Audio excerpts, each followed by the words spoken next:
श्रोता प्रेमियों, मैं राम सागर शास्त्री आप लोगों के समक्ष एक प्रसंग रखने जा रहा हूं, भक्ति ज्ञान वैराग्य की कथा। देखिए, भागवत में पहला श्लोक आता है कि सच्चिदानंद रूपाय विश्वोत्पत्त्यादि हेतवे तापत्रये विनाशाय श्री कृष्णाय वयं नुमः। ऐसा है प्रभु का स्वरूप, सच्चिदानंद स्वरूप। सच्चिदानंद में तीन शब्द हैं, सत्य चित्त धन आनंद बराबर सच्चिदानंद। सत्य यानी सत्य, चित्त यानी चित्त। जब सत्य को चित्त में धारण करोगे तो आनंद की प्राप्ति होगी, या जिसका ज्ञान नित्य टिकता है उसे आनंद की प्राप्ति होती है। इस सत्य को समझे चैतन्य रहे, आनंद वही जन पाता है सच्चिदानंद में। इसीलिए सबसे पहले सत आता है। जो सत को समझकर चैतन्य रहे उसे आनंद प्राप्त होता है। इसीलिए सच्चिदानंद में सबसे पहले सत शब्द आता है। आनंद तीन प्रकार का होता है, विषयानंद, परमानंद और ब्रह्मानंद।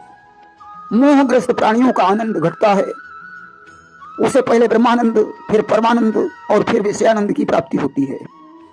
जो मोह रहित प्राणी है उसे पहले विषयानंद, फिर परमानंद, फिर ब्रह्मानंद की प्राप्ति होती है। देखिए, जिस समय महाराज दशरथ के यहाँ 4 पुत्रों का जन्म हुआ, पुत्र जन्म का समाचार सुनकर महाराज दशरथ ब्रह्मानंद में डूब गए कि दशरथ पुत्र जन्म सुनि काना और मानहु ब्रह्मानंद समाना। थोड़ी देर बाद गोस्वामी बाबा ने लिख दिया कि परमानंद पूरी मन राजा और कहा बुलाई बजा बहु बाजा। थोड़ी देर बाद महाराज दशरथ परमानंद में आ गए और उसके बाद विषयानंद में पहुंच गए। व्यास जी लिखते हैं, सच्चिदानंद रूप आए। कैसा है प्रभु का स्वरूप? सच्चिदानंद स्वरूप है। विश्वोत्पत्त्यादि हेतुवे, जो संसार की उत्पत्ति, स्थित और विनाश के हेतु हैं। तापत्रय विनाश आए, जो दैहिक, दैविक और भौतिक तीनों तापों का नाश करने वाले हैं। श्री कृष्णाय वयं नमः, ऐसे श्री कृष्ण को हम सब नमस्कार करते हैं। भागवत में दूसरा श्लोक आया है कि यम प्रव्रजंत मनुपेत मपेत कृत्यम द्वैपायनो विराह कातरया जुहाव पुत्रेति तन्मयतया तर्वोभिनेदोस्तम सर्वभूत हृदयम मुनिमान तोस्मि। जिस समय सुखदेव जी का 16 संस्कारों में से कोई संस्कार नहीं हुआ था तथा लौकिक वैदिक कर्मों के अनुष्ठान का अवसर भी नहीं आया था, तभी उन्हें अकेले ही संन्यास लेने के लिए घर से जाते देखकर उनके पिता व्यास जी विरह से कातर होकर पुकारने लगे, बेटा बेटा तुम कहाँ जा रहे हो? उस समय वृक्षों में तन्मय होने के कारण श्री सुखदेव जी की ओर से उत्तर दिया गया था, ऐसे सर्वभूत हृदय स्वरूप श्री सुखदेव जी को मैं नमस्कार करता हूँ। आइए अब हम आप लोगों को भक्ति ज्ञान वैराग्य की कथा की तरफ ले चले। एकदा ही विशालायाम चत्वार ऋषयो मलाः सत्संगार्थ समायाता ददृशुस्तत्र नारदम। एक बार बद्रिका धाम में ब्रह्मा जी के 4 मानसिक पुत्र सनक, सनंदन, सनातन और सनत कुमार सत्संग के लिए आए। वहां उन्होंने नारद को देखा, जिनका मुखमंडल उदास था। सनकादि ने नारद से पूछा कि हे ब्रह्मन, आप उदास क्यों हैं? तीव्र गति से कहां जा रहे हैं? आपका आगमन यहाँ किस लिए हुआ है? नारद ने कहा, मैं मृत्युलोक को सर्वोत्तम मानकर यहाँ आया था। पुष्कर, प्रयाग, काशी, नासिक, हरिद्वार, कुरुक्षेत्र, रंगनाथ, सेतुबंध आदि तीर्थों की मैंने यात्रा की, किंतु मेरे मन को शांति नहीं मिली। चारों तरफ कलयुग का प्रभाव दिखाई पड़ रहा है। सत्य, तप, पवित्रता, दयादान आदि कुछ भी नहीं दिखाई पड़ रहा है। लोग झूठ बोलने वाले हो गए हैं और केवल अपना पेट पालने में लगे हैं। लोग आलसी, मंद बुद्धि, भाग्यहीन और उपद्रवग्रस्त हो गए हैं। साधु संत पाखंडी बन गए हैं। घरों में स्त्रियों का राज चलता है। सारे लोग सलाहकार हो गए हैं। लोभ के वशीभूत होकर लोग कन्याओं का विक्रय कर रहे हैं। स्त्री पुरुषों में झगड़ा हो रहा है। महात्माओं के आश्रम और तीर्थों पर यवनों का अधिकार हो गया है। कोई योगी और सिद्ध पुरुष दिखाई नहीं पड़ रहा है। सत्कर्म करने वाला कोई नहीं है। लोग बाजारों में अन्न बेचने लगे हैं। ब्राह्मण पैसा लेकर वेद पढ़ा रहे हैं। स्त्रियां वैश्यावृत्ति से निर्वाह कर रही हैं। इन सब दोषों को देखते हुए मैं यमुना के तट पर पहुंचा, जहां भगवान कृष्ण ने अपनी लीलाएं की थी। वहां मैंने एक बहुत बड़ा आश्चर्य देखा। सनकादि ने पूछा, ब्रह्मन वहां क्या आश्चर्य देखा? नारद ने कहा, वहां एक युवती स्त्री खिन्न अवस्था में बैठी हुई थी। उसके पास दो पुरुष अचेत अवस्था में लेटे हुए थे। तरुणी के सुंदर रसिक नयन मन ही मन व्यथा रो रहे थे। दो बूढ़े पुरुष बेखबर से उसके ही पास सो रहे थे। वह युवती दसों दिशाओं में अपनी नजर डाल रही थी। उसके चारों ओर सैकड़ों स्त्रियां बैठी हुई थीं, जो उसके ऊपर पंखा डुला रही थी। मुझे देखकर उस युवती ने कहा, हे महात्मन, थोड़ी देर रुक जाइए, मेरी चिंता को दूर कीजिए। आपका दर्शन तो पापों का नाश करने वाला है, और आप जैसे महात्मा के दर्शन तो बड़े भाग्य से होते हैं। मैंने कहा, मुनीश्वरों, मैंने वहां ठहरकर उस युवती से पूछा कि आप कौन हैं और ये दोनों पुरुष कौन हैं? तुम्हारी सेवा में जो संलग्न हैं वो देवियां कौन हैं? युवती ने कहा, सुनो कि मैं हूं लौकिक सुंदरी नहीं, सब मुझे भक्ति बतलाते हैं।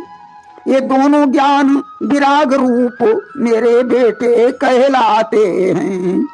मैं कोई साधारण स्त्री नहीं हूं, मुझे भक्ति कहते हैं। ये ज्ञान और वैराग्य दोनों मेरे पुत्र हैं। गंगा आदि नदियां मेरी सेवा कर रही हैं। मुझे दुख इस बात का है कि मैं जवान हूं और मेरे पुत्र समय के प्रभाव से बूढ़े हो गए हैं। मेरा जन्म द्रविड़ देश में हुआ, कर्नाटक में वृद्धि हुई, महाराष्ट्र में सम्मानित हुई, किंतु जब गुजरात में पहुंची तो मैं बूढ़ी हो गई। जब मैं वृंदावन में पहुंची तो जवान हो गई, किंतु मेरे पुत्र बूढ़े हो गए। इसलिए यह जगह छोड़कर मैं दूसरी जगह जाना चाहती हूँ। मुझे इस बात का दुख है कि मैं जवान क्यों हूं और मेरे दोनों पुत्र बूढ़े क्यों हैं। माता बूढ़ी हो और पुत्र जवान हो, ऐसा तो ठीक है, परंतु यहां तो इसका उल्टा हो गया है। आप परम बुद्धिमान हैं, इसका क्या कारण है? तब मैंने क्षण भर में ही कारण जानकर भक्ति से कहा कि हे देवी, ये कठिन कलकाल है। इस समय सदाचार, योग मार्ग और तपस्या आदि लुप्त हो चुके हैं। वृंदावन के संयोग से तुम फिर से तरुण हो गई हो, इसलिए वृंदावन धाम को धन्य है, जहां भक्ति सर्वत्र नृत्य करती है। वास्तव में वृंदावन को भक्ति का वन कहा जाता है। आइए एक झांकी प्रस्तुत करते हैं, जिस समय भगवान कृष्ण ने उद्धव को भेजा। उद्धव वृंदावन में पहुंचे तो जाकर उद्धव ने लखा, वह वृंदावन धाम बोल रहा था जिस जगह कण कण राधे श्याम। वृंदावन में जाकर उद्धव ने देखा कि कण कण से राधे श्याम की आवाज आ रही है कि वृंदावन का बन बन बोला, जय हो बनवारी की। कुंजों में से आवाज उठी, जय हो श्री कुंज बिहारी की। वृंदावन का हर वन बनवारी की जय बोल रहा था। कुंजों से आवाज आ रही थी, कुंज बिहारी की जय हो। उद्धव जी और आगे बढ़े तो गौएं हुकार भर कहती थी, वह गौओं का गोपाल कहाँ।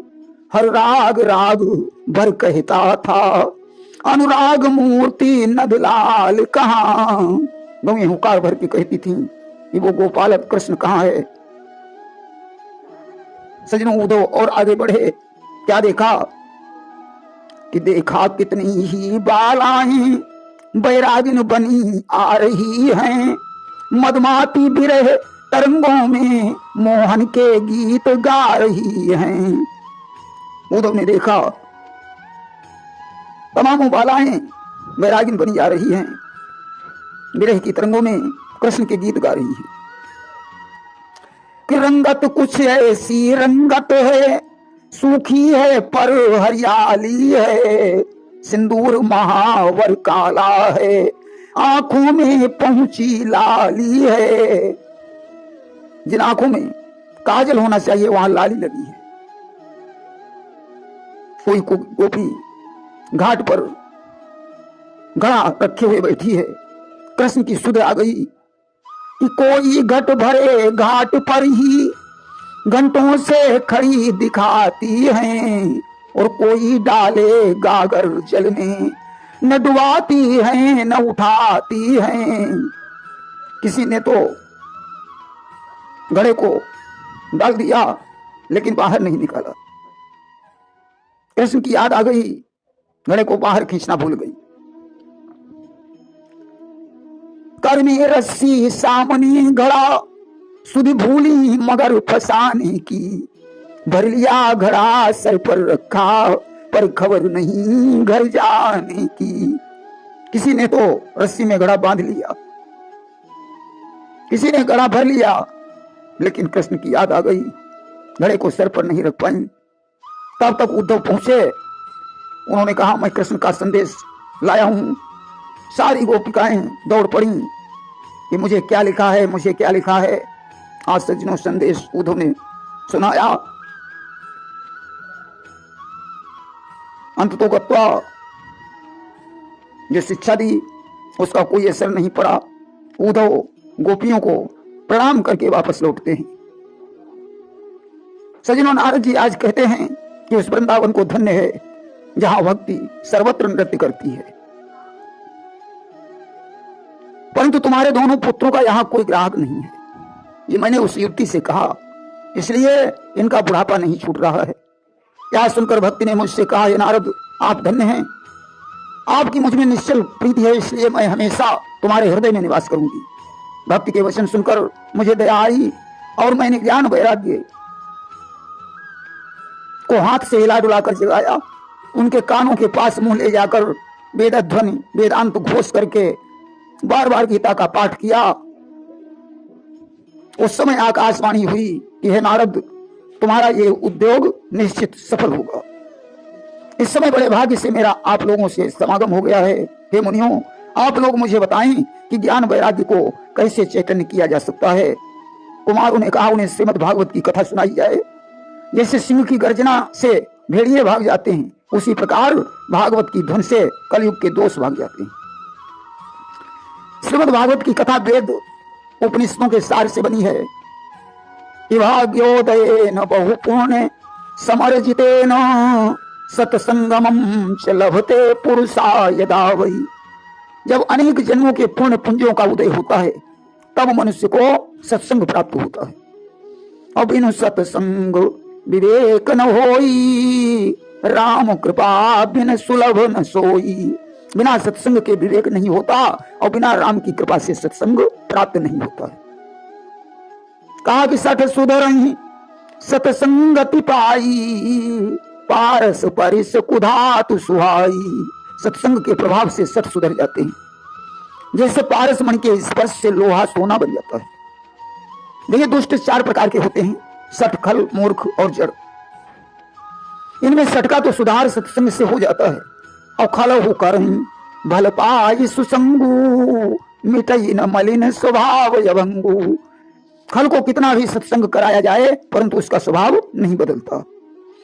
अमूर्ख हृदय चेतन नहीं आना, सही गुरु मिलई बिरंची समाना।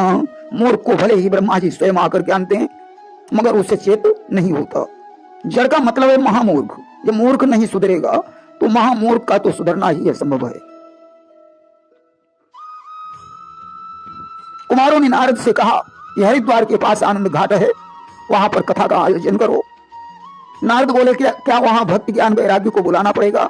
कुमारों ने कहा नहीं, कि तत्रैव गंगा यमुना त्रिवेणी गोदावरी सिंधु सरस्वती च सर्वाणि तीर्थानि बसन्ति तत्र यत्तस्यतो दारु कथा प्रसंग। जहां भागवत की कथा होती है वहां सभी तीर्थ स्वयं पहुंच जाते हैं। भक्ति ज्ञान वैराग्य भी पहुंच जाएंगे।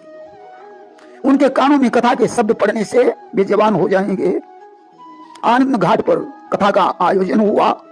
नारद जी श्रोता बने, शनकादिक वक्ता बने। कथा का नाम सुनकर अनेकों महात्मा वहां आने लगे। भृगु, वशिष्ठ, च्यवन, गौतम, मेधातिथि, देवल, देवरात, परशुराम, विश्वामित्र, साकल, मार्कंडेय, दत्तात्रेय, पिपलाद, व्यास, पराशर, छाया, सुखजा, जुल्य, जन्मु आज सभी प्रधान ऋषि अपने शिष्यों समेत आए, जिनकी संख्या 88,000 बताई जाती है। नारद ने शनकादिक को श्रेष्ठ आसन दिया। अब तो चारों ओर जयकार, नमस्कार और शंखों का शब्द होने लगा। हजारों अश्वमेध और सैकड़ों वाजपेयी यज्ञ। भागवत कथा का 16वां अंश भी नहीं है। गंगा, काशी, प्रयाग, पुष्कर आदि तीर्थ भी इसकी क्षमता नहीं कर सकते हैं। आधा श्लोक या इस श्लोक का एक चरण भी जो नित्य पढ़ता है, राजसूय और अश्वमेध यज्ञ का फल उससे प्राप्त होता है। जिसने भागवत की कथा नहीं सुनी उसका तो जन्म लेना ही बेकार है। जो फल तपस्या, योग और समाधि से नहीं प्राप्त होता है, वह सप्ताह पारायण से प्राप्त हो जाता है। आज तो जहां भागवत हो रही थी वहां तरुणावस्था को प्राप्त अपने दोनों पुत्रों को साथ में लिए हुए भक्ति का प्रवेश होता है। भक्ति भगवान का गीत गा रही थी कि श्री कृष्ण गोविंद हरे मुरारे, हे नाथ नारायण वासुदेव। श्री कृष्ण गोविंद हरे मुरारे, हे नाथ नारायण वासुदेव। देखिए भागवत की कथा सुनकर कैसे कैसे लोगों का उद्धार हो जाता है। जो लोग हमेशा पाप करते हैं, दुराचार में ही लगे रहते हैं, क्रोधी हैं, कुटिल हैं, कामी हैं, सप्ताह पारायण से वे भी पवित्र हो जाते हैं। जो सत्य से हीन हैं, माता पिता की निंदा करने वाले हैं, तृष्णा से भरे हुए हैं, धर्म रहित, दंभी, दूसरे की उन्नति से जलने वाले हैं, दूसरे को दुखी देखने वाले हैं, वो भी सप्ताह पारायण से पवित्र हो जाते हैं। मदिरा पीने वाले, ब्रह्म हत्या से युक्त, सोने की चोरी करने वाले, गुरु पत्नी का गमन करने वाले, विश्वासघाती, निर्दयी, ब्राह्मणों का धन खाने वाले, ऐसे लोगों का भी उद्धार सप्ताह पारायण से हो जाता है। जो वाणी या शरीर से पाप करने वाले हैं, दूसरे का धन लूटने वाले हैं, मन से मलिन हैं, दुष्ट हृदय वाले हैं, ऐसे लोगों का उद्धार भी सप्ताह यज्ञ से हो जाता है। प्रेम से बोलिए वृंदावन बिहारी लाल की जय।